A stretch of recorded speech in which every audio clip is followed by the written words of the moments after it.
સુરત જિલ્લા પોલીસ ડ્રગ્સના દૂષણને ડામવા એક્શન મોડમાં આવી છે। એક સ્પેશિયલ ઓપરેશન દરમિયાન પોલીસની 7 ટીમો દ્વારા વિવિધ વિસ્તારોમાં પેડલર્સ પર શાર્પ સ્ટ્રાઇક કરવામાં આવી હતી।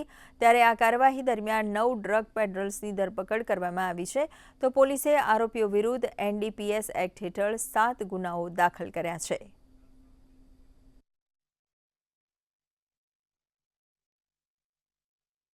ગઈકાલે અમે આઈજી સાહેબની સૂચના હેઠળ અમારા જે એએસપી છે એમના સુપરવિઝનમાં 7 જેટલી ટીમ બનાવેલી અને અલગ અલગ પેડલરની ઉપર સ્ટ્રાઇક કરી અને 9 જેટલા પેડલર પકડેલ છે ડ્રગ્સ સાથે અને 7 જેટલા એ લોકોની વિરુદ્ધમાં એનડીપીએસ એક્ટ મુજબ કેસ દાખલ કરેલ છે।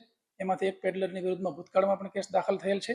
એની વિરુદ્ધમાં અન્ય પણ કાયદાકીય કાર્યવાહી કરવામાં આવશે અને આ જે કંઈ પ્રકારના પેડલર સુરત ગ્રામ્યમાં હશે એમાં સતત એમની ઉપર આવી કાર્યવાહી કરવામાં આવશે અને એમનું નેટવર્ક તોડવામાં આવશે અને ડ્રગ્સની બધી જે છે એ સંપૂર્ણપણે નાબૂદ કરવામાં આવશે।